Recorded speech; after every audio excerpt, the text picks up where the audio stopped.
Este vídeo é um patrocínio de Buscando serviço de alta qualidade, Marianos Car, oficina mecânica especializada em nacionais e importados. Venha consertar seu carro conosco.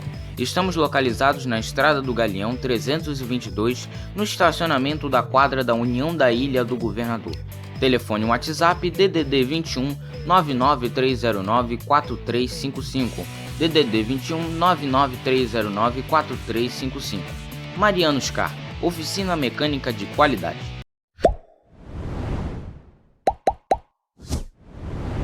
Olá, boa noite. Este é o Notícias 24 Horas. Hoje faremos o resumo desta sexta-feira, dia 9 de julho de 2021, logo após a vinheta.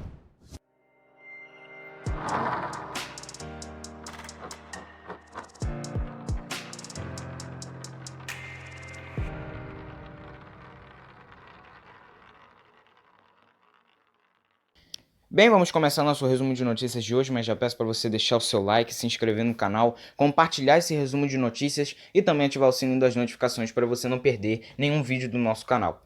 Vamos começar já com o número da Covid. Hoje o Brasil registrou 1.433 mortes por Covid-19 nas últimas 24 horas, totalizando nesta sexta-feira 531.777 óbitos desde o início da pandemia. Com isso, a média móvel de mortes nos últimos 7 dias chegou a 1.387, o menor registro desde o dia 4 de março, quando estava em 1.361. Em comparação à média de 14 dias atrás, a variação foi de menos de 19% e aponta a tendência de queda. É o 13º dia seguido de queda nesse comparativo. Em casos confirmados desde o começo da pandemia, 19.019.974 brasileiros já tiveram o novo coronavírus, com 57.188 desses casos confirmados no último dia. A média móvel nos últimos 7 dias foi de 47.656 novos diagnósticos por dia, mais baixa desde 22 de fevereiro, quando estava em 47.374. Isso representa uma variação de menos 34% em relação aos casos registrados na média 2 semanas, o que indica tendência de queda também nos diagnósticos. Já indo para uma outra notícia, morreu nesta sexta-feira no Hospital da Restauração, na área central do Recife, Roberta da Silva, mulher trans que teve 40% do corpo queimado por um adolescente no centro no dia 24 de junho. O óbito ocorreu às 9 da manhã, segundo a assessoria de comunicação da unidade de saúde. Ainda de acordo com o HR, Roberta da Silva teve falência respiratória e renal. O quadro de saúde dela se agravou nas últimas horas. A equipe médica da unidade de terapia intensiva realizou hemodiálise, mas a paciente não reagiu. Antes disso, ela teve um braço completamente amputado e parte do outro devido à gravidade dos ferimentos. Inicialmente, a informação era de que ela tinha 33 anos, mas o hospital afirmou nesta sexta-feira que ela tinha 32 anos, segundo documentos. O ataque contra Roberta ocorreu quando ela, que morava nas ruas do centro do Recife, dormia perto do terminal de ônibus do Cais de Santa Rita, segundo o relato da vítima aos médicos. Um adolescente teria jogado álcool e ateado fogo nela. Ele foi apreendido em flagrante pelo crime. Por mensagem de áudio, uma mulher que se identificou como irmã de Roberta falou ao canal que a família não pretendia se manifestar sobre a morte por enquanto. O presidente do Senado, Rodrigo Pacheco, do Democratas de Minas Gerais, disse nesta sexta-feira que o Congresso Nacional não admitirá retrocesso em relação ao Estado Democrático de Direito. Ele afirmou que a possibilidade de frustração das eleições de 2022, como cogitou o presidente Jair Bolsonaro, é algo com que o Congresso não concorda e repudia. Nestas quinta e sexta-feira, Bolsonaro afirmou que não haverá eleições no ano que vem se não forem limpas. O presidente quer a impressão do voto eletrônico com o que o Tribunal Superior Eleitoral, TSE, não concorda. Uma proposta de emenda constitucional com essa finalidade, de autoria da deputada Bia Kicis, do PSL do Distrito Federal, aliado de Bolsonaro, tramita atualmente na Câmara dos Deputados. Abre aspas, não tenho medo de eleições, entrego a faixa para quem ganhar no voto auditável e confiável. Dessa forma atual, sem o voto impresso, corremos o risco de não termos eleições ano que vem. É o futuro de vocês que está em jogo, fecha aspas, disse Bolsonaro na manhã desta sexta a apoiadores. Sem se referir nominalmente a Bolsonaro, Pacheco contestou, abre aspas, tudo quanto houver de especulações em relação a algum retrocesso da democracia, como a frustração das eleições próximas vindouras do ano de 2022, é algo que o Congresso Nacional, além de não concordar, repudia evidentemente. Nós não admitiremos qualquer tipo de retrocesso nesse sentido, fecha aspas, declarou o presidente do Senado e do Congresso em pronunciamento antes de entrevista coletiva convocada pela assessoria do Senado. Continuando nesse assunto, o presidente do Tribunal Superior Eleitoral, Luiz Roberto Barroso, divulgou uma nota nesta sexta-feira na qual afirmou que atuar para impedir as eleições viola a Constituição e configura crime de responsabilidade. Barroso divulgou a nota após o presidente Jair Bolsonaro ter dito que o Brasil pode não ter eleições em 2022 se não houver o voto impresso. Conforme o presidente do TSE, as declarações de Bolsonaro são lamentáveis e o sistema de uma urna eletrônica é íntegro e assegurou a alternância do poder. O voto impresso já foi julgado inconstitucional pelo Supremo Tribunal Federal. No entanto, tramita na Câmara dos Deputados uma proposta de emenda à Constituição defendida por Bolsonaro que prevê a impressão. E aí vamos à fala dele de novo para você, se você não ouviu. Abre aspas, não tenho medo de eleições, entrego a faixa para quem ganhar no voto auditável e confiável. Dessa forma, sem o voto impresso, correremos o risco de não termos eleições no ano que vem. É o futuro de vocês que está em jogo, fecha aspas, disse o presidente. Em resposta, Luiz Roberto Barroso afirmou, abre aspas, a realização de eleições na data prevista na Constituição é pressuposto do regime democrático. Qualquer atuação no sentido de impedir a sua ocorrência viola princípios constitucionais e configura crime de responsabilidade, fecha aspas, disse o ministro. A pesquisa do Instituto Datafolha, divulgada nesta sexta-feira pelo site do jornal Folha de São Paulo, revela os índices de intenção de voto para a eleição presidencial de 2022. Lula ampliou a vantagem sobre Bolsonaro. Na pesquisa espontânea passou de 21% para 26%, enquanto Bolsonaro foi de 17% para 19%. No segundo turno, o ex-presidente tem 58% contra 31%. Na pesquisa anterior, era 55% contra 32%. A pesquisa ouviu 2.074 pessoas nos dias 7 e 8 de julho em 146 cidades brasileiras. Foram entrevistadas pessoas acima de 16 anos. A margem de erro é de 2 pontos percentuais para mais ou para menos, dentro do nível de confiança de 95%. Foram pesquisados 2 cenários, um com o governador de São Paulo, João Dória, como possível candidato do PSDB, e o outro com o governador do Rio Grande do Sul, Eduardo Leite, como escolhido.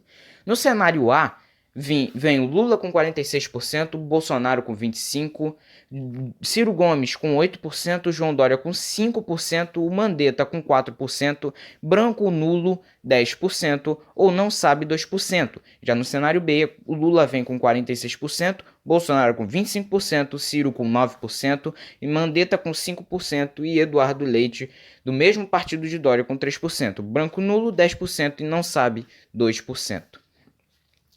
Uma pesquisa do Instituto Datafolha, divulgada nesta sexta-feira também, mas essa já é outra, pelo site do jornal Folha de São Paulo, revela que 56% dos entrevistados avaliam como ruim ou péssimo o desempenho do presidente Jair Bolsonaro na gestão da crise provocada pelo novo coronavírus. Na pesquisa anterior eram 51%.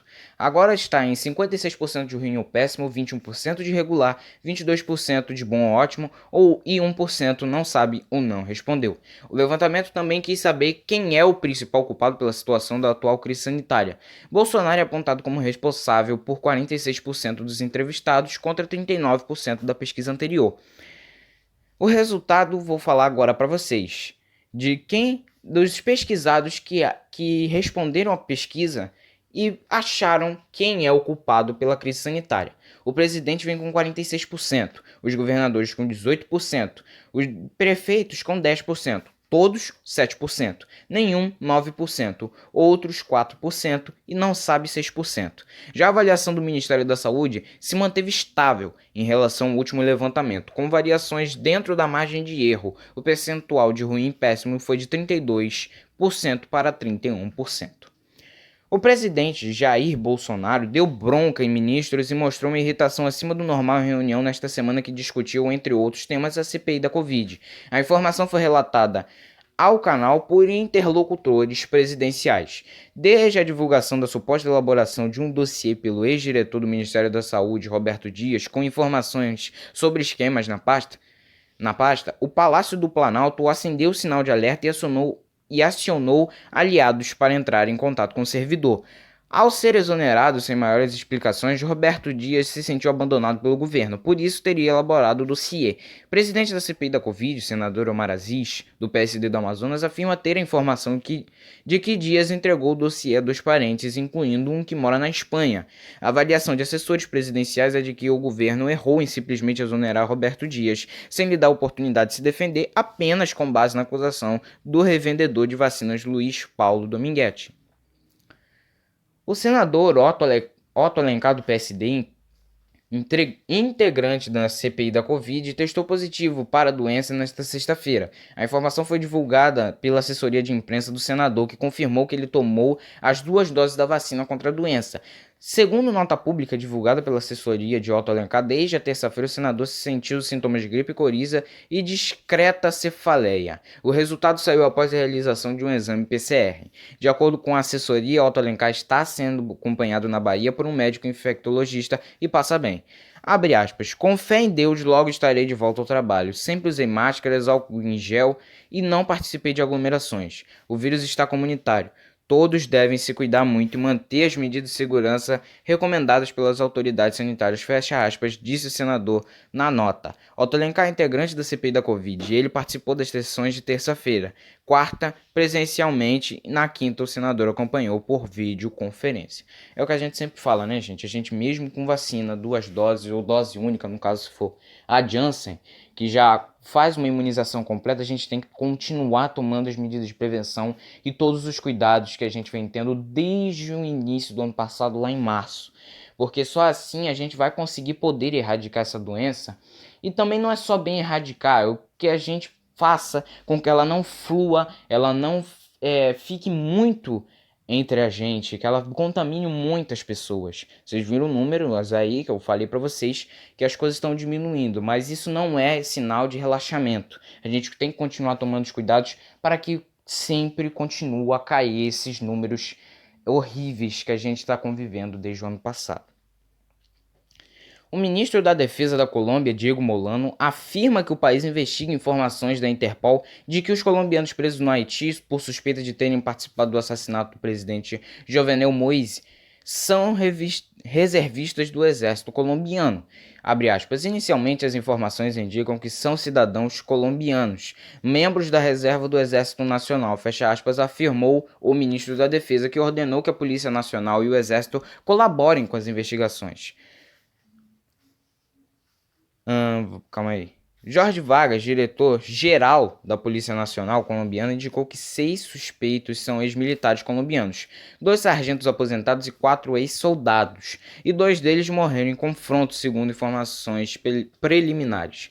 Abre aspas, que a justiça do Haiti proceda com todo rigor e contundência, afirmou a vice-presidente da Colômbia, Marta Lucia Ramírez, porque a Colômbia não pode de forma alguma chegar às manchetes da imprensa internacional pelo nome de criminosos e pistoleiros, fecha aspas. A polícia haitiana divulgou na quinta-feira que ao menos 28 pessoas participaram do crime, 26 colombianos e 2 americanos de origem haitiana. E para terminar, vamos falar aqui de esporte, mais especificamente do Grêmio.